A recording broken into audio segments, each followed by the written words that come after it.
আসন্ন কুরবানির ঈদকে ঘিরে পটুয়াখালীতে 10,000 খামারে 1,33,000 গরু মহিষ ছাগল কুরবানির জন্য প্রস্তুত করা হয়েছে। এইসব পশুর যত্নে এখন ব্যস্ত সময় পার করছেন প্রতিটি খামারি। দেশের বিভিন্ন হাট ঘুরে কুরবানির জন্য সুস্থ সবল গরু মহিষ আর ছাগল কিনে 1 থেকে 2 বছর লালন পালন করেছেন। খামারিদের পাশাপাশি লাভের আশায় পারিবারিকভাবেও অনেক কৃষক কুরবানির পশু তৈরি করেছেন। তবে মানবদেহের জন্য ক্ষতিকারক ওষুধ প্রয়োগ ছাড়াই কাঁচা ঘাস, খড় আর ভুসি সহ সম্পূর্ণ প্রাকৃতিক খাবারের মাধ্যমে বেড়ে উঠেছে এই সব পশু। তাই এখানকার কুরবানির পশুর রয়েছে ব্যাপক চাহিদা, কিন্তু গোখাদ্যের দাম বেশি হওয়ার কারণে এই সব পশুপালনে গুনতে হচ্ছে বাড়তি খরচ। অন্যদিকে দেশের বাইরে থেকে পশু আমদানি হলে লাভের পরিবর্তে উল্টো লোকসানের শঙ্কায় রয়েছেন খামারিরা।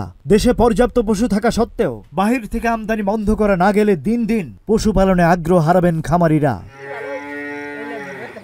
জেলা প্রাণী সম্পদ বিভাগ জানিয়েছে, খামারিদের দেশীয় পদ্ধতিতে পশুপালনে বিভিন্ন প্রশিক্ষণ দেওয়া হয়েছে। খামারিরা যেন কোনো অসৎ উপায় অবলম্বন না করে সেই দিকে খেয়াল রাখা হয়েছে। চাহিদার তুলনায় বেশি কুরবানি যোগ্য পশু প্রস্তুত রয়েছে, যাতে তারা নিরাপদ গরু উৎপাদন করতে পারে।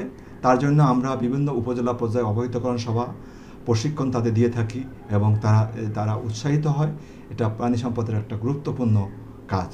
সম্পূর্ণ দেশীয় পদ্ধতির পশুপালনে খামারিদের আগ্রহ ধরে রাখতে পশু খাদ্য সহজলভ্য হওয়ার বিকল্প নেই, এমনটাই মনে করছেন সচেতন মহল।